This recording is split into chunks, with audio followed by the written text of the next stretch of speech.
बिस्मिल्लाहिर्रहमानिर्रहीम। प्रोग्राम ज़ंजीर अदल के साथ मैं हूं शादाब रियाज़ और मेरे साथ स्टूडियो में मौजूद हैं फैज़ुल्ला ख़ान न्याज़ी साहब, जबकि टेलीफोन लाइन पर हमें ज्वाइन करेंगे बैरिस्टर अहमद पंसोता साहब। नाज़रीन, सबसे पहले बात करेंगे साबिक़ वफाकी वज़ीर इत्तलाआत फ़ुआद चौधरी साहब को, जो कि तहरीक इंसाफ के सीनियर रहनुमा भी हैं और चेयरमैन तहरीक इंसाफ के चंद करीब तरीन लोगों में से हैं। उनको जो है वो हिरासत में लिया गया, 2 रोज़ कबल हिरासत में उनकी रिहाइशगाह से हिरासत में लिया गया। कहा यह गया कि इस्लामाबाद पुलिस को वो मतलूब हैं और इलेक्शन कमीशन की जानिब से मुकदमा दर्ज कराया गया है। बहरहाल उनको लेके मजिस्ट्रेट के रूबरू पेश किया गया और ट्रांजिट रिमांड लिया गया। इस दौरान बैरिस्टर अहमद पंसोता साहब ने लाहौर हाई कोर्ट में एक रिट दायर की और उसकी समाअत जो है वो शुरू हुई और अदालत ने तलब किया, उन्होंने कहा फ़ुआद चौधरी साहब को जो है वो हर सूरत अदालत के रूबरू पेश किया जाए, लेकिन पुलिस की जानिब से पेश नहीं किया गया। 2 बजे का टाइम दिया, 2 बजे के बाद 3 बजे का टाइम दिया गया। उसके बावजूद जब पेश नहीं किया गया तो फाजिल अदालत ने शाम 6 बजे आईजी इस्लामाबाद और आईजी पंजाब को तलब कर लिया। आईजी पंजाब वहाँ पेश हुए और उन्होंने इज़हारे लाइल्मी किया। उन्होंने कहा कि उनके इल्म में नहीं था कि अदालत की तरफ से कोई इस तरह का हुक्म जो है वो सामने आया। रहीम यार ख़ान में वो प्राइम मिनिस्टर साहब के साथ ड्यूटी पे थे, उनसे ये भी कहा गया कि आपको फ़ोन पर किसी ने इतला नहीं दी, तो उन्होंने कहा कि वो क्योंकि ट्रैवल कर रहे थे इसलिए किसी जगह पर सिग्नल आ रहे थे, किसी जगह पर सिग्नल नहीं आ रहे थे, इसलिए वो ठीक से बात नहीं कर सके। लेकिन अगर उनके इल्म में ये बात होती कि अदालत ने ये हुक्म सादिर किया तो वो किसी भी सूरत उस हुक्म के ऊपर कंप्लाइंस करते। बैरिस्टर अहमद पंसोता साहब की तरफ चलते हैं। बैरिस्टर साहब, आपने लाहौर हाई कोर्ट में रहा था। अच्छा, अब एक पॉइंट ये भी कहा जा रहा है, वो कह रहे हैं कुछ दोस्तों का ये कहना है, जो वकला है उनका ये कहना है कि जब ऑलरेडी रिमांड ट्रांजिट हो गया था तो फिर अदालत से किस बुनियाद पर रुजू किया गया? सर, हमने जिस टाइम पर अदालत से रुजू किया था वो गालिबन सुबह का टाइम था। 7-8 बजे, 5:30-6 बजे हमें पता लगा। आई वेंट टू कोर्ट, वहाँ जाके पिटिशन ड्राफ्ट किया। हमें ये बिल्कुल आइडिया नहीं था कि किस FIR में किस तरह उठाया और क्या वजह बनी है, तो लिहाजा मैंने ऑटोमेटिकली पिटिशन यही फाइल की कि हमारे मौजूद मेंबर जो एडवोकेट सुप्रीम कोर्ट हैं उनको उनके घर के बाहर से सुबह के अराउंड 5:30 5:40 3-4 गाड़ियों में उठाया गया है। तो हमें we have no knowledge of that, तो आप बताया जाए।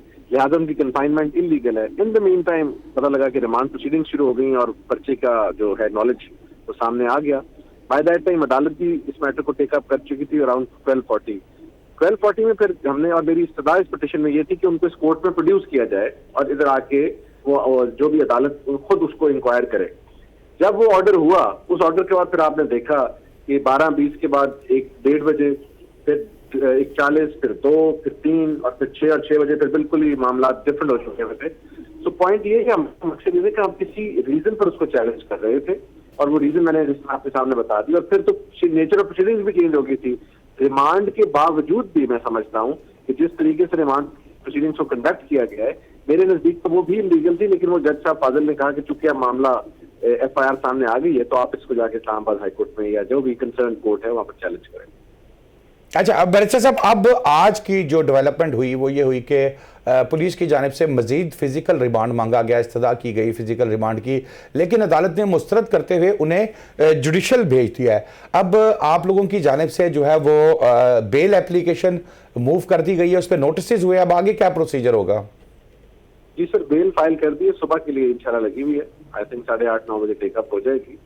एक चीज जो शादाब साहब बड़ी जरूरी है अंडरस्टैंड करना, स्पेशली जो लोग इस चीज को देख रहे हैं और हमारी बात हमारी सुन रहे हैं, कि उस शख्स पे इल्जाम ये है कि उसने किसी इदारे के बारे में ऐसी बात की है, उसको ऐसा लफ्ज से मंसूब किया है, जैसे कि मुंशी वर्ड में बोल देता हूँ, और उसके बाद हम उनके ऊपर बगावत के और ये सारे पर्चे दे देते हैं और गालिबन उस इदारे के जो फैमिली मेंबर्स उनको थ्रेट किया है, लिहाजा रिमांड दिया जाए। अब रिमांड के 2-3 मामला होते हैं। या तो होता है आपने रिकवरी को करनी है, वेपन ऑफ ऑफेंस से कवर करना है, उसके बावजूद भी पुलिस जो है तो धुंध के दौरान मोटरवे से लाहौर भी पहुंच जाती है, पहुंच के सारा कुछ अमल भी ले आती है। उसके बाद पूरे लाहौर में गाड़ियां फिरती रहती हैं। अगर आप ऑफेंस देखें as a criminal law, as a student of criminal law, हमेशा जो पनिशमेंट होती है is proportionate to the offence. यहाँ पर सारी सरकार जो है वो फ़ुआद चौधरी साहब की बगावत जो है उसको ढूंढने में लगी हुई है और वहां जाके वो बगावत ढूंढ रहे हैं और अभी तक उनको बगावत मिल नहीं रही। तो लिहाजा अदालत ने बड़ा राइटली कहा कि रिमांड किस चीज के लिए चाहिए जी आपको, आपने उनसे कौन सी तफ्तीश करनी है, वो तो वैसे भी पेश होने के लिए तैयार है। फवाद चौधरी साहब की स्टेटमेंट है कि अगर मुझे ऐसे भी पर्चों में बुलाते तो मैंने आ जाना था, मैंने कहा बाद में। इसके बावजूद अरेस्ट जो है इस केस में उस करने का मकसद सिर्फ और सिर्फ ये है कि उस शख्स की तजलील की जाए। वो एक हमारा एडवोकेट सुप्रीम कोर्ट है, साहब का फेडरल मिनिस्टर है, एक पढ़ा लिखा आदमी है, अच्छी बातें करता है, बात भी उसकी ठीक है, डेमोक्रेट है।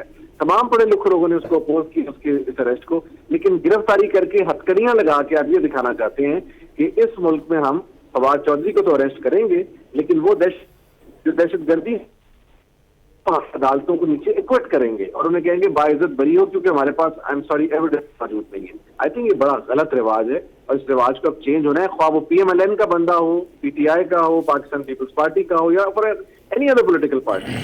Politicians have to be respected. ये लोग जो है या एक काफी सारे का वोट लेकर सामने आए होते हैं।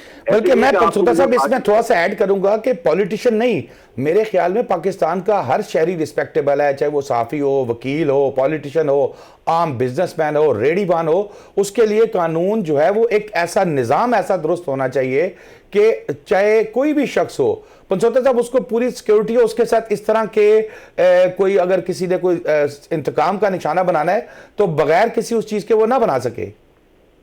बिल्कुल आपकी बात दुरुस्त है जी। सुप्रीम कोर्ट तो बड़ी कोशिश कर रहा है और फाजिल जज साहब, तारिक सलीम शेख साहब, उन्होंने भी अदालत में कहा कि अगर तो ये स्टैचूट होता या कोई कानून मौजूद होता इस पर फिर तो मैं उसको इन्फोर्स करता, लेकिन सुप्रीम नहीं होना चाहिए, उसके तरीकेकार कन्फाइंस हैं। और अब तो सुप्रीम कोर्ट ने अपनी जूरिस्प्रूडेंस इतनी क्लियर कर दी है काजी केस में और एक दो और केसेस में कि जनाब अगर आपने अरेस्ट करना है उससे पहले आपके पास रीजनेबल ग्राउंड होने चाहिए और तफ्तीश कंप्लीट करके या कोई सर्टेन कंक्लूजन पे पहुंच के आप अरेस्ट करेंगे बंदे को।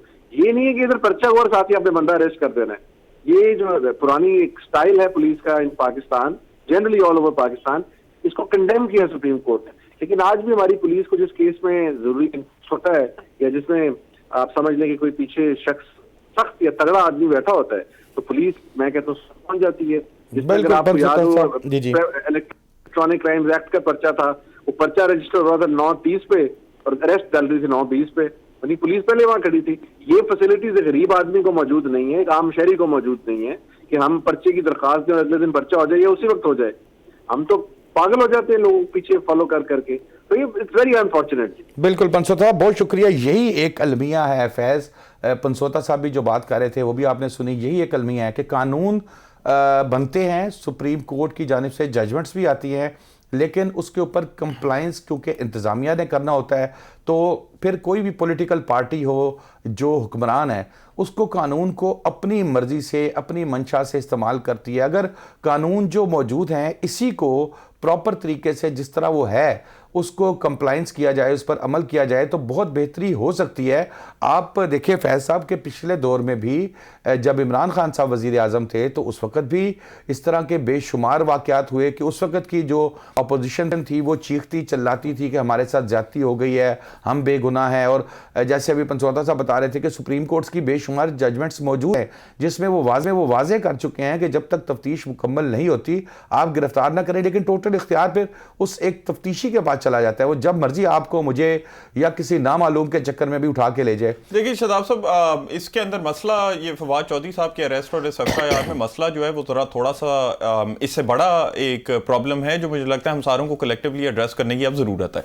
बात यह है कि बिल्कुल सुप्रीम कोर्ट ऑफ पाकिस्तान की ये वो जजमेंट्स हैं इस पॉइंट के ऊपर, और बात यह है कि हमने पिछली हुकूमत के अंदर एक बहुत बड़ा जुल्म देखा हुकूमत ने किया, रियासती अदारों को इस्तेमाल करके अपोजिशन को साइलेंस करने की कोशिश की, अपोजिशन के ऊपर तशद्दुद होया, अपोजिशन के अरकान जो हैं जो अब हुकूमत में बैठे हैं उनको गिरफ्तार किया गया और उनके जिस तरह बुनियादी हकूक के ऊपर तशद्दुद किया वो एक मिसाल है पाकिस्तान की तारीख के अंदर, जो शायद अमरीत के अंदर भी ऐसे इस हद तक नहीं जाया गया था। लेकिन बात यह है कि हमने अपनी माजी की गलतियों से सीखना है, ना कि हमने अपनी माजी की गलतियां दोहरानी है, और हमने अपनी पहले की हुई गलतियों को देखकर अपने आगे का जो लाए अमल है वो इस तरह तय करना है कि हम वो गलतियां फिर से ना करें। बात ये है कि क्या फवाद चौधरी साहब ने जो वो मीडिया टॉक की जिसके बाद ये FIR कटी, उसके अंदर क्या उनको इलेक्शन कमीशन ऑफ पाकिस्तान के ओहदेदारान के खानदान तक बात करनी चाहिए थी? बिल्कुल भी नहीं करनी चाहिए थी, और जो कहता है कि करनी चाहिए थी वो गलत कहते हैं। इतने आगे तक हम अपनी तनकीद को नहीं लेके जा सकते। लेकिन क्या इलेक्शन कमीशन ऑफ पाकिस्तान के ऊपर और चीफ इलेक्शन कमिश्नर के ऊपर यह तनकीद वो कर सकते थे? वो बिल्कुल कर सकते थे। हम एक जमहूरियत के अंदर रहते हैं, हम फैशिज्म के अंदर नहीं रहते। हम एक ऐसे मुल्क में रहते हैं जहां आजादी राय जो है वो हमारे आइन के अंदर प्रोटेक्ट की गई है। और कोई ऐसी बात बिल्कुल बिल्कुल बिल्कुल एब्सोल्युटली, और कोई भी ऐसी बात जो है वो उन्होंने मेरी नजर में फवाद चौधरी साहब ने नहीं की थी अपनी मीडिया टॉक के अंदर, जिसके अंदर इलेक्शन कमीशन ऑफ पाकिस्तान इस हद तक चला जाए कि गद्दारी की एफआईआर आप कटवा रहे हो। आपने गद्दारी की एफआईआर को मजाक बनाया हुआ है। आपने मुल्क के खिलाफ गद्दारी या सियासी अदारों के खिलाफ गद्दारी जो है वो उसके इल्जाम को मजाक बनाया हुआ है। और आप करते क्या हो कि आप जिस बंदे को उठाओ आप उसके ऊपर गद्दारी की एफआईआर करवा के कहते हो। रिमांड के अंदर पुलिस ने जाके क्या कहा? पुलिस ने जाके कहा कि जी हमने इनके पीछे इस बयानात के कौन कौन लोग थे, वो एक इन्होंने अब नया बहाना बना लिया कि जी पीछे कौन कौन लोग थे उनको पता करने के लिए हमें रिमांड दिया जाए। ये मुझे शर्मिंदगी है और मुझे इस बात से सख्त किस्म का इख्तलाफ है कि election commission of Pakistan election commission of Pakistan इतनी तनकीद नहीं सह सक रहे, इतनी तनकीद नहीं कर सक रहे। भाई अगर आपके ऊपर तनकीद हो रही है आप अपना अमल करके दिखाओ और लोगों की तनकीद खत्म करने के लिए आप अपना आईनी और जमहूरी अमल पूरी तरीके से करो ताकि ये तनकीद आपके ऊपर ना होए। अल्लाह माफ करे आपके खिलाफ मुंशी का लफ्ज इस्तेमाल कर दिया, आप गद्दारी की एफआईआर करवा रहे हो, आपके पास कंटेम्प्ट की पावर है, कंटेम्प्ट आप टेकअप करके लेते फवाद चौधरी साहब के खिलाफ। ये इस तरह एक बंदे को गिरफ्तार करना जो बात सही है, चाहे वो जिस पार्टी का भी हो, कि उसको एक सियासी लीडर है, वो अवाम की वोट लेके पार्लियामान के अंदर आया था, वकील है, फेडरल लॉ मिनिस्टर रह चुका है। इमरान इस्माइल साहब साबिक गवर्नर हमारे साथ मौजूद हैं। जी अस्सलाम वालेकुम इमरान भाई। इमरान साहब, फवाद चौधरी साहब के साथ जो हुआ हम वही डिस्कस कर रहे हैं। जिस तरीके से उनको अरेस्ट किया गया और जिस तरीके से उनको पहले लाहौर की सड़कों पर घुमाया गया, हमारे कुछ फोटोग्राफर जो थे अखबारात के वो पीछा करते रहे, लेकिन उन्होंने जो आके रिपोर्ट दी उन्होंने कहा कि कभी जल्लों की जा रहे हैं और कभी जेल रोड की तरफ और कभी किसी तरफ, मतलब हरासा करने की कोशिश की जा रही है। इमरान इस्माइल साहब, आप भी क्योंकि गवर्नर रहे हैं, आप क्या समझते हैं कि सियासत में इस तरह के तर्ज अमल का खात्मा वंस फॉर ऑल नहीं हो जाना चाहिए? देखिए, ऐसा पाकिस्तान में दो तरह के कानून चल रहे हैं। एक कानून है पाकिस्तान तहरीक इंसाफ और उनके लोगों के लिए, और दूसरा कानून है पीडीएम के लिए। वो जो मर्जी करते रहे, कुछ ना हो। पाकिस्तान तहरीक इंसाफ के लोग अगर मुंह से कोई लफ्ज निकाल दें, मुंशी कह दें, उसको मुंशी ने कहें तो और क्या कहें उसको, चीफ इलेक्शन कमीशन को। वो इस वक्त मुंशीगिरी में मुनव्वस है, यही काम वो कर रहे हैं, मुसलसल मुतवातिर तरीके से कर रहे हैं। वो पीडीएम को फैसिलिटेटर है, फैसिलिटेट कर रहे हैं पीडीएम को, और उनके खिलाफ आप बात भी न करें, बात करेंगे तो 302 का पर्चा करा देंगे, आप इक़दाम कत्ल का भी करा देंगे, आप पता नहीं डकैती का पर्चा करा दिया उसके फरूक के खिलाफ। उसने पुलिस की गाड़ी रोकने की कोशिश की, उसके ऊपर डकैती का पर्चा करा दिया कि वो डाकू था, गाड़ी लूटने आया था पुलिस से। तो नहीं, इमेजिन मजाक बना रहे हैं कानून का, आइन का। नहीं, लेकिन इमरान भाई मैं जो चीज आपसे जानना चाह रहा हूँ, देखिए इस तरह के एतराजात जाहिर है जब आप लोगों की फेडरल में हुकूमत थी और ये पंजाब में भी थी तो लोग दूसरी अपोजिशन को हुआ करते थे। मैं ये चाह रहा हूँ कि कुछ ऐसा सिस्टम नहीं होना चाहिए कि जो सियासतदान है हमारे, चाहे वो आपकी पार्टी हो, दूसरी पार्टी हो, ये सियासत को सियासत की तरह चले। ये मुकदमेबाजी, ये गिरफ्तारियां, लोगों की फैमिलीज को हरासा करना, फवाद साहब के साथ भी जिस तरह हुआ, ये नहीं होना चाहिए। देखिए, सियासत को सियासत लेवल पे लेके चल नहीं सकते ना, इनका इशू यही है। इनका प्रॉब्लम यह है कि अगर सियासत को सियासत लेवल लेके चले तो ये तो इक़्तिदार में रह ही नहीं सकते। लोगों ने इनको जूते लगाने, ये अवाम में नहीं जा सकते वोट मांगने, ये कोई काम नहीं कर सकते अलावा सिर्फ रियासती मशीनरी को और टेरर को इस्तेमाल करें। तो ये टेरराइज करने की कोशिशें हैं सारी, अपने इक़्तिदार को तूल देने के लिए। बहुत शुक्रिया इमरान इस्माइल साहब आपका। हमारे साथ असल में वो अपना जवाद जफर साहब सीनियर कानूनदान हैं, क्राइम के ऊपर जो है, क्रिमिनल प्रोसीडिंग के ऊपर जो है वो उनका एक बाकायदा है उनकी। हम मेरा ख्याल है पहले उनसे बात करते हैं। जी अस्सलाम वालेकुम जवाद भाई। वालेकुम सलाम जी। अच्छा जवाद साहब, ये बताइएगा कि फवाद चौधरी साहब के साथ जो हुआ, क्या उन पे एफआईआर दर्ज में जो की गई थी उसमें दफात कौन सी लगाई गई थी, और उन दफात में से कौन सी काबिल ज़मानत है और कौन सी नाकाबिल ज़मानत है, यानी कि मजिस्ट्रेट लेवल पर कौन सी ज़मानत हो सकती थी और अब किस ज़मानत के लिए उनको हाई कोर्ट तक जाना पड़ सकता है? देखें, सबसे पहले तो आपका बहुत शुक्रिया, आपने मुझे अपने प्रोग्राम में लिया।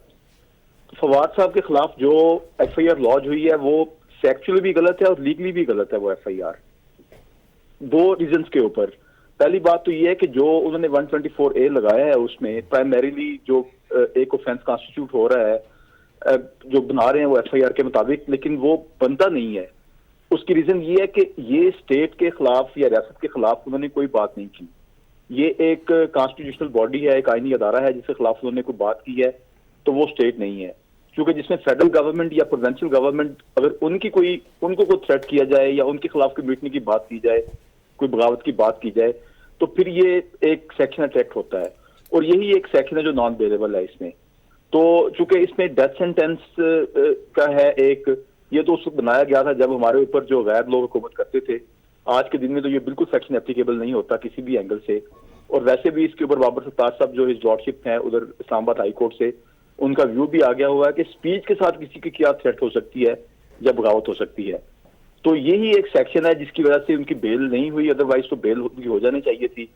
और वैसे भी जब लाहौर में उनको अरेस्ट किया गया तो उस वक्त कोई कंसर्न पुलिस को इन्वॉल्व नहीं किया गया। कुछ लोग उनको उठा के ले गए, सब्सिक्वेंटली उनकी अरेस्ट डाल दी गई। तो हमारे पास एक सेक्शन है 86 CRPC का जो ज़ाब्ता फौजदारी है उसका, जिसमें हाई कोर्ट के पास या सेशंस कोर्ट के पास, इन पर्टिकुलर हाई कोर्ट के पास जो ये पावर होती है कि वो किसी भी ऐसे बंदे को जो दूसरे डिस्ट्रिक्ट से आके किसी को उठा के लेके जाते हैं उसको बेल पे छोड़ सकता है। लेकिन वो अनफॉर्चुनेटली शायद उस तरफ मूव ही नहीं किया गया, वो एक हेबियस कॉर्पस पिटीशन फाइल कर दी गई जिसकी वजह से वो अप्लाई नहीं हो सका लॉ। इस सूरत में जैसे आप बता रहे हैं 86 ज़ाब्ता फौजदारी, इसके तहत फवाद चौधरी साहब को लाहौर हाई कोर्ट से रिहा करवाया जा सकता था बेल पे? बिल्कुल करवाया जा सकता था, वो अनफॉर्चुनेटली सेक्शन अप्लाई नहीं किया गया जो मेरा जो इंफॉर्मेशन और नॉलेज है उसमें। क्योंकि 86 बनाया ही इस काम के लिए गया है कि अगर कोई बंदा कराची से, कोई पुलिस आती है, कोई पेशावर से लाहौर में आती है या कोई कोयटा से आती है और वो अरेस्ट करती है, तो फिर हाई कोर्ट देखती है क्या ऑफेंसेस कॉन्स्टिट्यूट हो भी रहे हैं कि नहीं हो रहे। अगर नहीं हो रहे हों या कोई बेलेबल ऑफेंस हो, in both cases high court के पास ये एम्पल पावर है कि वो उस बंदे को बेल के ऊपर रिहा करे और उसे कहे कि कंसर्न कोर्ट के सामने जाके पेश हो जाएं ताकि वो उसकी प्रीवियस बेल ले लें। तो फिर वो खुद अपने आप को बेल के ऊपर इनोसेंट या गिल्टी जो भी उसका रिजल्ट होना है वो होना है। मिनिमम ये जो कस्टोडियल एक ट्रांसफर थी यहाँ से, इससे जान बच जाती, जो उनका रिमांड दिया गया था ये भी निकल जाता उसमें, उसका फायदा ये होना था। तो अब बेलेबल ऑफेंसेस अगर हों तो साथ एक मेन ऑफेंस लग जाए तो वो भी बेलेबल नहीं रहते।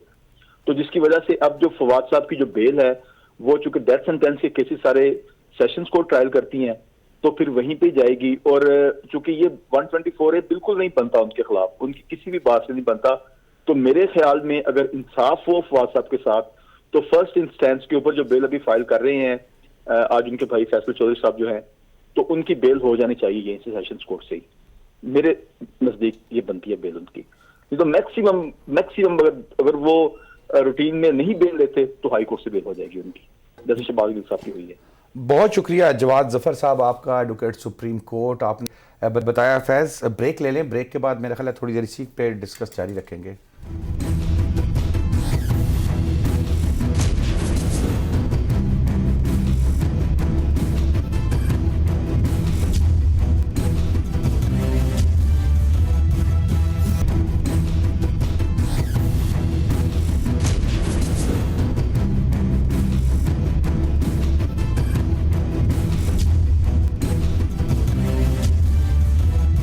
वेलकम बैक नाज़रीन। जी फैजुल्ला साहब, आपने इस वक्त एडवोकेट जवाद जफ़र साहब की भी गुफ्तगू सुनी, उसके अलावा इमरान इस्माइल साहब की गुफ्तगू भी सुनी, पंसोता साहब की गुफ्तगू भी सुनी।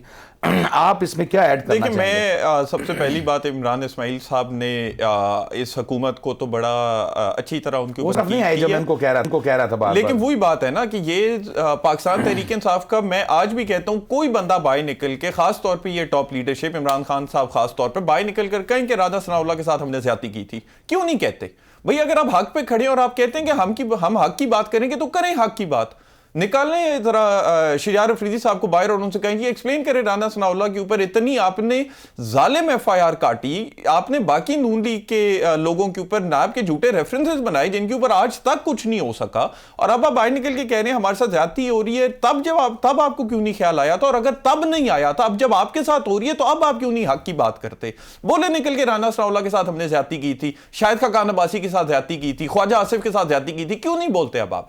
ख्वाजा साद रफीक और कितने हैं ये फरिश्त आप निकालें तो खत्म ना हो। लेकिन मेरा मौकफ यह है शादाब साहब, देखें अगर आपने हक की बात करनी है, बात यह तब भी जुल्म हो रहा था और अब जो इलेक्शन कमीशन ऑफ पाकिस्तान ने किया ये जुल्म है। इलेक्शन कमीशन ऑफ पाकिस्तान को चाहिए कि जरा थोड़ी सी मैच्योरिटी अपने अंदर लेके आए। एक डेमोक्रेटिक और कॉन्स्टिट्यूशनल बॉडी है आपने इतनी छोटी सी बात पर गद्दारी की एफआईआर करवाने से पहले आप दूसरी दफा सोचते नहीं है, गद्दारी की दफा को आपने मजाक बना दी है।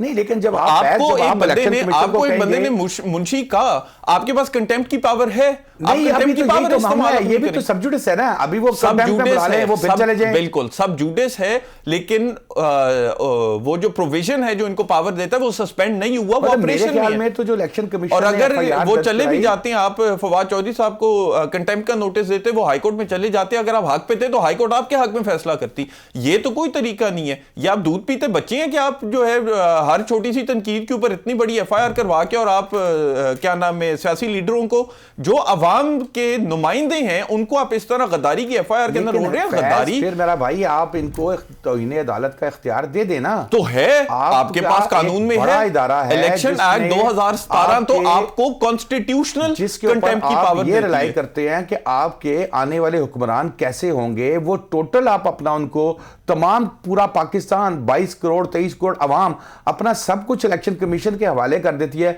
कि भाई आपने इलेक्शन करवाने हैं, आपने सब कुछ। यार इतनी पावर्स हैं तो ये एक कंटेम्प्ट ऑफ कोर्ट की भी होनी चाहिए किसी तो को। बिल्कुल है, और कंटेम्प्ट की कोर्ट की नॉर्मल पावर भी नहीं है। कंटेम्प्ट ऑफ कोर्ट की तो कॉन्स्टिट्यूशनल पावर दी हुई है। हाईकोर्ट में वो चैलेंज हुई है वायरिस, लेकिन हाईकोर्ट ने सस्पेंड तो नहीं किया। आप देते नोटिस, अगर आप हक पे थे वो हाईकोर्ट में चले भी जाते फवाद चौधरी साहब उसको चैलेंज करने के लिए, तो हाईकोर्ट फिर आपके हक में फैसला करती। अब सबसे पहले क्या होगा, फवाद चौधरी साहब का जैसे भी ये बता रहे थे, जफर साहब बता रहे थे कि वो सेशन जज के पास जो है देखिए बेल मूव होगी, लेकिन मेरी नजर में ऑनेस्टली अगर मैं आप as a student of law, as a follower of the constitution मैं आपको ये बात करूं, मेरी नजर में ये एफआईआर ही खारिज हो जानी नहीं। लेकिन पहले तो वो सबसे मेरा ख्याल है कोशिश ये करेंगे बेल के बाद कि इसके अंदर जो वो एक दफा लगाई हुई है जिसमें वो गद्दारी की, वो क्वैश कराने की कोशिश करेंगे ना, क्योंकि बाकी तो तमाम बेलेबल हैं। शदाब भाई एफआईआर ही क्वैश होनी चाहिए, सिर्फ गद्दारी वाला इधर मामला नहीं है।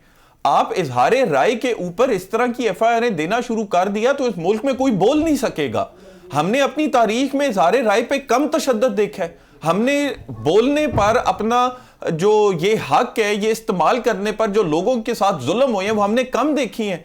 बस कर दें, जरा थोड़ी सी अपने अंदर मैच्योरिटी ले आए। बोल के आजाद हैं तेरे ये छोटे छोटे बच्चों वाले बच्चों की तरह नाराज होकर और आप गद्दारी की एफआईआर देते फिर ये जेब देते हैं कानूनी इदारे को। अगले टॉपिक पे चलते हैं। पंजाब हुकूमत की जानिब से लॉ ऑफिसर जो है वो 97 लॉ ऑफिसर्स को जो है वो हटा दिया गया था एक नोटिफिकेशन के ज़रिए, और उसके बाद फिर जब अदालत से रुजू किया गया तो उनको 20 को बहाल किया गया, कुछ मज़ीद जो है वो बहाल हो गए हैं। एडवोकेट जनरल साहब के हवाले से अभी, और जो एडिशनल एडवोकेट्स हैं उनके हवाले से अभी कुछ मज़ीद समाअत होनी है, लेकिन जो असिस्टेंट एडवोकेट जनरल्स वगैरह हैं इनको इन्होंने बहाल करने का हुक्म दिया। अच्छा फैज़, ये थोड़ी सी रहनुमाई करें कि जो गवर्नमेंट आती है पंजाब में, क्या ये उनका इख्तियार नहीं है कि वो अपने लॉ ऑफिसर्स मुंतखब करें या लेके आए, क्योंकि लॉ या इसका एक तरीका है वो जैसे पीसीएस के ज़रिए या उसके ज़रिए इनको लाया जाए, वो वैसे सबसे बेस्ट तरीका है लॉ ऑफिसर्स का। मैं तो ज़ाती तौर पर इसके भी पसंद नहीं करता कि जो भी सियासी जमात आए वो अपने लॉ ऑफिसर्स को लेके आए। कम्पिटेंट तरीन लड़के हमारे पास फैज़ जो बैठे हैं, जो लॉ ऑफिसर्स के तौर पे कर सकते हैं, और उनको लाया जाए, सीएसएस के जरिए लाया जाए, पीसीएस के जरिए लाया जाए, और वो वहां पर बैठे और फिर वो पूरा अपना काम करें। देखें, जहां तक आपकी ये बात है कि उनका एक टेन्योर फिक्स होना चाहिए, ना कि उनको इस तरह हुकूमत की सियासी विम्स के ऊपर लगाया या हटाना चाहिए, बात आपकी बिल्कुल दुरुस्त है। आप आए 3 महीने बाद हुकूमत चलेगी, आप करें लॉ ऑफिसर साहब आप घर जाओ, लॉ ऑफिसर का क्या ताल्लुक है हुकूमत से? एब्सोल्युटली। और देखिए हुकूमत से ताल्लुक है, सियासत से ताल्लुक नहीं है इस तरह की। सॉरी सियासत से ताल्लुक नहीं है, क्योंकि देखिए वो हैं तो हुकूमत के नुमाइंदे हैं। बिल्कुल। तो आपने बेसिकली अगर आप इस तरह करते रहे तो आपके जो हुकूमत और जो गवर्नमेंट और पॉलिटिक्स वो इतनी ज्यादा इंट्रेंच हो जाएगी ऑन द कॉन्स्टिट्यूशनल लेवल कि फिर उसमें अलहदगी आ नहीं सकेगी। एडवोकेट जनरल का ऑफिस एक कॉन्स्टिट्यूशनल बॉडी है, उसको इस तरह पॉलिटिकल विम्स के ऊपर इस्तेमाल नहीं करना चाहिए। अब मैक्सिमम मेरा ख्याल आप ये करें कि एडवोकेट जनरल की जो सीट है इस पे जो सीएम साहब आते हैं वो अपनी अपॉइंटमेंट कर ले। बिल्कुल, नीचे पूरी टीम उनकी वो हो, जो ऊपर से हदायत आएगी उसने उसको लेके गवर्नमेंट की अमल करना। अपना माइंड तो बेचारे नहीं उन्होंने इस्तेमाल करना। एब्सोल्युटली कानून की हवालादस्ती देखनी है उन्होंने। बिल्कुल बिल्कुल, मैं आपसे 100% एग्री करता हूं। एडवोकेट जनरल या अटॉर्नी जनरल हो, उनकी जो अपॉइंटमेंट है, क्योंकि वो एक बहुत सीनियर पोजीशन होती है एक आपके कॉन्स्टिट्यूशनल सेटअप के अंदर, तो उसके लिए एक डिस्क्रेशन, जैसे मिनिस्टर्स के लिए डिस्क्रेशन होती है, उस तरह उनके लिए भी एक डिस्क्रेशन जो है वो सूबे के वजीर आला या मुल्क के वजीर आजम के पास होनी चाहिए। और इस बात से भी मैं आपसे एग्री करता हूं कि एक सर्टेन टेन्योर फिक्स होना चाहिए असिस्टेंट या एडिशनल एडवोकेट जनरल्स का, ताकि वो उनके पास ये सिक्योरिटी आ जाए। मैटर ऑफ सजूडिस है बहुत ज्यादा इसके अंदर, वो मुझे लगता है बात तो नहीं करनी, नहीं वो आप बिल्कुल गलत बात हो जाएगी, लेकिन ये बात इसकी बिल्कुल है कि जो इसमें आर्ग्यूमेंट उठाया गया वो बड़ा इंटरेस्टिंग है, और वो ये है कि देखें इलेक्शन एक्ट 2017 का सेक्शन 230 ये बात करता है कि जो इंटरिम हुकूमत है वो सिर्फ और सिर्फ डे टू डे अफेयर्स चलाएगी, और ये एक प्रोविजन है इलेक्शन एक्ट 2017 सेक्शन 230, गालिबन सेक्शन 2E। वो ये कहता है कि जहां भी जो आपकी इंटरिम हुकूमत है वो किसी किस्म की भी परमानेंट अपॉइंटमेंट नहीं कर सकता। शॉर्ट टर्म अपॉइंटमेंट्स आप बेशक कर सकते हो, वो भी वहां जहां पब्लिक इंटरेस्ट का कोई मामला हो। तो यहां पर मेरी नजर में, और इस पे कुछ जजमेंट्स भी थी, पेशावर हाई कोर्ट की जजमेंट है और कुछ और भी हैं जो कहती हैं कि इस तरह एडिशनल और असिस्टेंट एडवोकेट जनरल्स को इंटरिम हुकूमत लगा या हटा नहीं सकती। तो अब ये ज्यादा मैटर सब जुडिस है, शायद सब मुझे लगता है इस पे ज्यादा हम इस तरह मेरिट्स पे बात करना जो है वो गलत है। तो लेकिन हम तो ये बात कर रहे हैं ये एक इंटरेस्टिंग है, क्योंकि ये गवर्नमेंट्स को ये चाहिए, हम ये बात करें कि गवर्नमेंट जो भी हो अगर परमानेंट हो, फिर भी जब आप जैसे आपने कहा कि 3 साल का टेन्योर मुकम्मल वो हो जाए, अब उसमें गवर्नमेंट रहे ना रहे 3 साल, अगर मैं को बहुत ज्यादा किसी जमात के साथ मेरी अटैचमेंट है तो मैं खुद रिजाइन कर दूंगा। जब मुझे मेरा एडवोकेट जनरल कहेगा कि ये करो तो मैं रिजाइन कर दूंगा कि नहीं है। बिल्कुल, एब्सोल्युटली। टेन्योर जो है वो एक फिक्स हो जाना चाहिए। लॉ ऑफिसर जितने भी हैं, एडवोकेट जनरल जो है ऊपर, आप उसको अपनी मर्जी से बेशक चेंज कर लें, ये एक मतलब नहीं बिल्कुल, मैं आपसे 100% इस बात पे इत्तेफाक करता हूँ। एक बहुत एक इम्पॉर्टेंट ऑफिस है एडवोकेट जनरल का इस पूरे सूबे के लिए, और उसके अंदर जो लोग काम करते हैं, बहुत मेहनती वकील हैं जो वहाँ होते हैं, बड़े काबिल वकील हैं, उनको एक थोड़ी सी सिक्योरिटी ऑफ टेन्योर देना बहुत ज़रूरी बात है। आपके बहुत ज़्यादा हाई कोर्ट के जजेस एलिवेट जो हैं वो एडवोकेट जनरल ऑफिस से जो वकला वहाँ काम करते हैं उनसे होती हैं, तो इसकी इंपॉर्टेंस बहुत ज़्यादा है। यहाँ काबिल लोग हैं, इनको सिक्योरिटी ऑफ टेन्योर देना चाहिए। जब आपको जॉब सिक्योरिटी नहीं होगी, आप प्राइवेट सेक्टर में भी चले जाएं, जब आपको जॉब सिक्योरिटी नहीं होगी, आपको यह पता होगा कि आपका बॉस, आपकी मैनेजमेंट हो सकता है सुबह आपको दफ्तर ना घुसने दे, आपको फारिग कर दे, तो आप वो डिलीवर नहीं कर पाएंगे। आपको ये टिकटिकी लगी रहेगी कि यार मैं पता नहीं हूं कि नहीं हूं, मैं अपना ये आइडिया कहीं और जाके जो है फ्लोट करूं। नहीं बिल्कुल, और उसके अलावा होगा फिर ये कि एडवोकेट जनरल ऑफिस में जो लोग काम करते हैं वो सियासी लॉबिंग शुरू कर देंगे या सियासी नेटवर्किंग शुरू कर देंगे, बिल्कुल वो ज्यादा खतरनाक है सिक्योर करने के लिए, और वो हम वापस इस दलदल के अंदर फिर फंस जाएंगे। और कल फिर इन्हीं लोगों ने, जो आज असिस्टेंट एडवोकेट जनरल है या असिस्टेंट अटॉर्नी जनरल है या एडिशनल है, इन्हीं लोगों ने कल को जजेस के लिए भी अप्लाई करना है जब इनका एज होगी। तो फिर उसमें अब ये देखें, जब इनको ये आप जैसे आप बता रहे हैं कि फिर तो ये सियासी लॉबिंग शुरू कर देंगे, तो फिर कोई तहरीक इंसाफ में चला गया, कोई नून लीग में चला गया, तो फिर तो कल को जजेस भी फिर इसी तरह के आएंगे। बिल्कुल, और दिलचस्प बात इसमें यह है कि जो हाई कोर्ट का ऑर्डर आया इस पिटीशन के अंदर से जस्टिस मुजम्मिल अख्तर शबीर ने जो ऑथर किया, उसके अंदर ये आर्ग्यूमेंट उन्होंने नोट की हुई है अपने ऑर्डर के अंदर कि रिस्पोंडेंट साइड से जो अब इस पिटीशन के अंदर ये बात उठाई गई थी कि जी ये जो सारे आपके एडवोकेट और असिस्टेंट या एडिशनल एडवोकेट जनरल्स हैं, ये सारे के सारे पीटीआई हुकूमत के थे और ये पीटीआई और काफ लीग के साथ अलाइन थे और इसलिए हमने इनको हटा दिया था। तो ये एक एडवोकेट जनरल ऑफिस की बड़ी बेइज्जती वाली बात है, ये अदालत के अंदर ये बात होनी। आपने उसको एक सियासी दफ्तर बना दिया, किसी पार्टी का इंटरनल लीगल विंग की तरह उसको पेश करें, ये बड़ी एक नाजेबा बात थी एडवोकेट जनरल ऑफिस के ऊपर ये बात लगाना, और ये बड़ी गलत थी और काबिल मुजम्मत है ये। बिल्कुल ठीक है। अच्छा, आखिरी हमारे पास 3 मिनट रह गए हैं। एक और इम्पॉर्टेंट चीज़, कुछ दिन पहले लाहौर में एक वाक़या हुआ था, डिफेंस के एक स्कूल के अंदर जो है वो बच्ची पर तशद्दुद किया था 3 बहनों ने। अच्छा, वो अदालत ने फुटेज ऑन एयर करने पर तो पाबंदी लगा दी है, बिल्कुल वो हम फुटेज नहीं चलाएंगे इसके ऊपर इसके साथ। लेकिन हम जो एक इसमें इखलाकी पहलू है फैज़, मैं वो ज़रूर डिस्कस करना चाहूँगा। हम जितने मर्जी ताकतवर हो, हम अपने बच्चों को क्या तरबियत दे रहे हैं, क्या उनको सिखा रहे हैं। हम किसी ड्रग की बात नहीं करते, किसी उसकी बात नहीं करते। एक बच्चों का माइंड सेट है ना, 3 बच्चियों ने एक बच्ची को घेर के तशद्दुद का निशाना बनाया, क्या माइंड सेट है यार। तज़लील की उसकी। हमारे बच्चे भी फैज़ स्कूलों में जाते हैं। हम इंतज़ामिया का बड़ा अजीब सा रवैया, स्कूल की इंतज़ामिया का। मुर्तज़ा डार साहब हमारे सीनियर एंकर पर्सन है, उन्होंने रब्ता किया तो उन्हें कहा गया कि भाई आज तो छुट्टी है, कल भी छुट्टी है, परसों प्रिंसिपल साहिबा आएंगी तो फिर हम देखेंगे कि इसके ऊपर क्या करना है। ये 16 तारीख का वाक़या, और जो मैं आपको बता रहा हूँ ये मेरा ख्याल है 19-20 की बात है। क्या तरबियत कर रहे हैं हम, बच्चों को क्या दिखा रहे हैं, क्या सिखा रहे हैं। देखें, पहले तो इस बात से बड़ी मुझे खुशी है कि लाहौर हाई कोर्ट ने ये ऑर्डर किया है। बच्चे हैं, बेशक बहुत भयानक वाकया था, इनको सजा मिलनी चाहिए, कानूनी जो भी सजा है, स्कूल की तरफ से जो डिसिप्लिनरी एक्शन होगा वो बिल्कुल होना चाहिए। लेकिन हमें ऐसे स्टेप्स नहीं लेने चाहिए कि एक बच्चे की गलती की वजह से उसकी आगे जिंदगी पे आप एक तोहमत लगा दो पूरी, आप उसकी शक्ल मीडिया पे चलाएं। सोशल मीडिया और मीडिया जस्टिस जो है इसको जरा थोड़ा सा एटलीस्ट बच्चों की हद तक तो हमें कर्टेल करना नहीं होना चाहिए, बिल्कुल हाँ।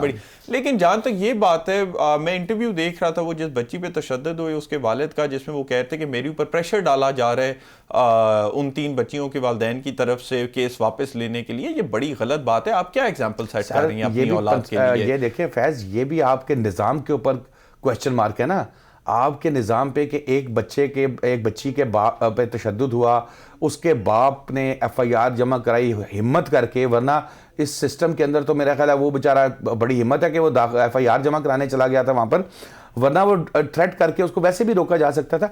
मैं यकीन करें फैज़, कसमिया मैं कहता हूँ, मैं चाहता हूँ कि हम इस सिस्टम से निकलें, हम इस सिस्टम से निकलें, हम उस सिस्टम में चले जाएं जहां हमें पता हो कि भाई मैं अगर ये पेन गलत तरीके से ऐसे जोर से फेंकूंगा तो मुझे सजा होगी। मैं जितना मर्जी ताकतवर हो जाऊं, मैं जितने मर्जी मेरे फैजुल्ला से दोस्तियां हो, जितनी मर्जी मैं हो, मुझे पता हो कि यार मुझे फैजुल्ला के पास जब मैं आऊंगा कि यार मुझे बचा लो, तो फैजुल्ला कहेगा नहीं शादाब भाई की तो आपने गलती है। नहीं बिल्कुल एब्सोल्युटली। और अब जो इसमें जिस चीज पर नजर रखने की बात है वो ये है कि जो ये FIR है, इस FIR का आगे क्या बनता है। मेरी नजर में तो जो जिस बच्ची पर तशद्दुद हुआ उसके वालिद के ऊपर अगर किसी तरह की प्रेशर या वैसे कोई कम्युनिटी के तौर पे ये कहते हैं कि जी ख़त्म कर दे मसला, तो ये अब नहीं करना चाहिए, ताकि बेशक बच्चे हैं, गलती हुई, लेकिन गलती का एहसास दिलाना ज़रूरी है ताकि वो फिर ना करे। बच्चों को नहीं तो कम से कम उनके माँ बाप को तो ख़ास तौर पे कि उनको पता हो कि ये इस तरह की हरकतें, और ताकि वो उनको पता हो कि जब हम तरबियत कर रहे हैं तो हमने इस तरह तरबियत करनी है कि हम अपने घर से बाहर जब बच्चे निकालें उनके दिलों में इंसानियत हो। ये बात डायरेक्टली रिफ्लेक्ट करती है इतने छोटे उम्र के बच्चों के ऊपर कि उनके वालिदैन ने तरबियत नहीं की। ये ऊपर से ली हुई चीज़ें बच्चे नीचे लेके आती हैं। मुझे पता है कि ये चीज़ मैं कभी भी जब स्कूल में था ये नहीं कर सकता था। खौफ इस चीज़ का नहीं था कि स्कूल से निकल जाऊं, खौफ इस चीज़ का था कि जब घर पे वालिद को पता चलेगा तो क्या होगा। बिल्कुल ये चीज़ तरबियत की बात है, और हमें आपकी बात बिल्कुल दुरुस्त है कि हमें चाहिए कि अपने माशरे के ऊपर एक माशरे को सेल्फ रिफ्लेक्शन की ज़रूरत है, और वो देखिए कि हम जो अपने बच्चों की तरबियत कर रहे हैं, जो हम अगले जनरेशन इस मुल्क की पैदा कर रहे हैं, वो किस तरह की पैदा कर रहे हैं। बहुत शुक्रिया फैजुल्ला खान नियाजी साहब, आप स्टूडियो में ज्वाइन किया। बैरिस्टर अहमद पंसोता साहब का, साबिक गवर्नर इमरान इस्माइल साहब का, और सीनियर कानूनदान जवाद जफ़र साहब का। नाज़रीन, इस में इतना ही। आइंदा जो मैं नए टॉपिक्स के साथ फिर हाजिर होंगे। शादाब रियाज को इजाज़त दीजिए। अल्लाह हाफ़िज़।